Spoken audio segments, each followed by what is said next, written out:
Hey les bambins, j'espère que vous allez bien, en tout cas moi ça va nickel.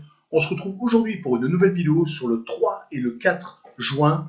Voilà, pas mal de matchs intéressants. Voilà, l'Euro Espoir, donc les demi-finales, et quelques matchs de préparation pour l'Euro 2021.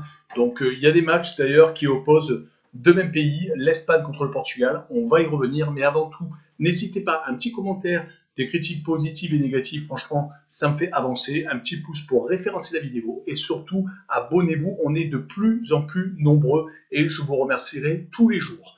Voilà, commençons par les matchs amicaux. Les matchs que je vous propose sont Belgique contre Grèce, Espagne contre Portugal, Hongrie contre Chypre et Italie contre République tchèque.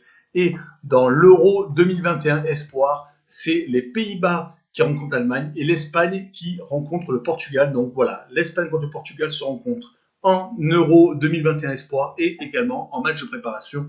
Donc c'est assez intéressant. On va voir un peu quels sont les pronostics que je vais vous donner. Commençons par Belgique contre Grèce. La Belgique est une équipe qui est numéro 1 mondiale et qui reste sur 5 victoires consécutives à domicile. Avant ces 5 victoires consécutives, elle avait fait match contre la Côte d'Ivoire, mais c'était un match amical. Donc à chaque fois qu'elle joue, on va dire théoriquement un match éliminatoire ou en Coupe du Monde ou en Euro, elle gagne. Là, elle joue donc un match amical contre la Grèce, elle va sans doute faire tourner, car voilà, pour préparer un peu tout le monde à la grosse échéance qui est l'Euro 2021, où ils vont sans doute être parmi les favoris. C'est une équipe qui reste sur un 8-0 contre la Biélorussie, quand même, qui ne rigole pas. On est là, on peut le dire ça comme ça. Ils viennent de faire match nul contre la Grèce quand même avant ce 8-0, donc contre la Grèce, contre la République tchèque, désolé, c'est vrai que là ils jouent contre la Grèce. La Grèce de son côté a fait match nul contre l'Espagne il n'y a pas si longtemps que ça, un but partout, donc c'est une équipe quand même qui est capable de bons matchs. Ils sont sur 8 matchs sans défaite, mais on fait que des nuls contre la Géorgie et la Slovénie, c'était des matchs nuls à domicile. Donc sur ce match-là, je vois quand même la Belgique s'imposer 3-1 et je vois le plus de 2,5 buts sur le match. Passons à l'Espagne contre le Portugal. Les Espagnols et les Portugais, sur leurs deux dernières confrontations directes, ont fait 2 fois match nul. Donc, c'est des équipes qui ont tendance quand même à avoir du mal à se partager, à se départager. L'Espagne reste sur quand même 3 matchs poussifs. Ça tombe bien car le Portugal également a fait 3 matchs assez poussifs dans leur façon de jouer. Ils ont fait 2-2 en Serbie et ils avaient réussi à battre le Luxembourg 3-1 et l'Azerbaïdjan 1-0. Donc, c'est, on va dire, c'est compliqué, quand même pas, n'exagérons pas, car c'est quand même deux équipes qui vont être favorites lors de l'Euro 2021.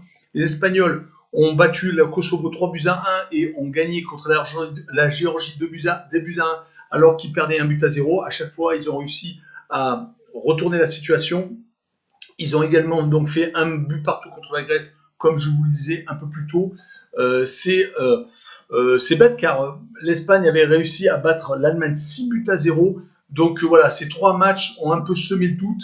On se dit peut-être que l'Espagne n'arrive pas dans les meilleures conditions. Mais sur ce match-là, moi je vois bien entendu les deux équipes faire tourner, essayer de trouver le bon système de jeu. Et je ne les vois pas obligatoirement gagner ce match-là, que ce soit l'une ou l'autre des deux nations. Donc je vois le 1 but partout et je vois le homme no bet, donc avec le match nul remboursé, 6 victoires de l'Espagne. Passons à l'Italie contre la République tchèque, qui, lors de ce match entre ces deux équipes, voilà, l'Italie reste sur 26 matchs sans défaite, que ce soit à domicile et extérieur, et à domicile, ça fait même 24 matchs qu'ils n'ont pas perdu. Donc c'est vraiment quand même assez intéressant. Là, ils restent sur 8 clean sheets consécutifs. Là, ils jouent contre la République tchèque qui a perdu 3 de ses 4 derniers matchs à l'extérieur, donc c'est quand même pas le super top. Ils avaient gagné 6-2 en Estonie au milieu donc de ces 4 matchs. Les défaites, c'était en Allemagne, en Écosse et au Pays de Galles.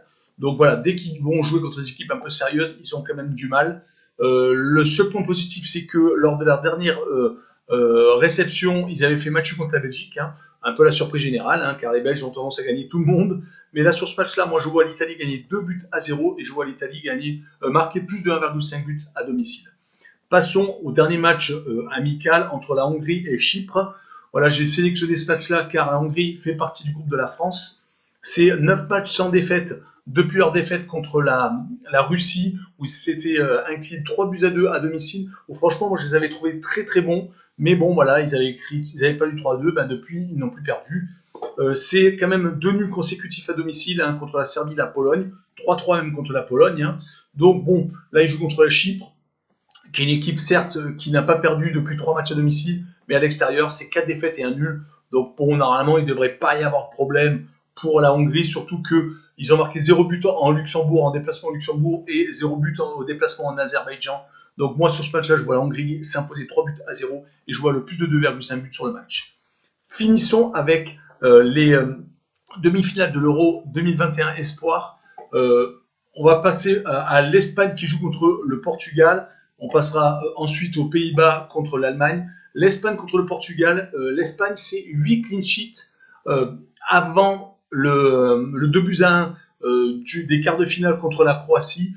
Moi, j'étais un peu surpris qu'ils prennent un but contre la Croatie, mais bon, voilà, ils ont pris un but dans les arrêts de jeu, mais ils ont quand même réussi à se qualifier en prolongation, car c'est une équipe vraiment qui prend quasiment pas de but. Franchement, 8 clean sheets consécutifs, c'est vraiment pas mal, surtout que on sait très bien que les effectifs de U21, bah, ça change tout le temps, hein, car ils sont souvent sélectionnés avec l'équipe A. Là, ils jouent contre le Portugal qui, avant cette victoire contre l'Italie en prolongation également, 5 buts à 3, c'était quand même 10 victoires consécutives. Elle marque énormément de buts, cette équipe portugaise. Sur ce match-là, ça va être pour moi un match très accroché. Je vois le 1 but partout et je vois les deux équipes marquer. Ça va être vraiment un match super intéressant à regarder. Finissons avec les Pays-Bas qui reçoivent l'Allemagne. Qui reçoit, voilà, sur le tirage au sort, c'est les Pays-Bas qui reçoivent et l'Allemagne qui se déplace. Mais en tout cas, voilà, c'est bien entendu sur terrain neutre. Les Pays-Bas restent sur 2 victoires et 2 nuls. Ils ont éliminé la France, un peu la surprise générale également. Ils étaient menés par un but de Upamecano, mais ils ont réussi à renverser la tendance avec 2 buts de Boadou. Voilà, j'espère que je prononce bien son nom. C'est une équipe qui a quand même des gens connus hein, en France. Botman, le défenseur de Lille, et Baker, le défenseur latéral gauche du Paris Saint-Germain, qui a fait quand même pas mal de matchs cette saison.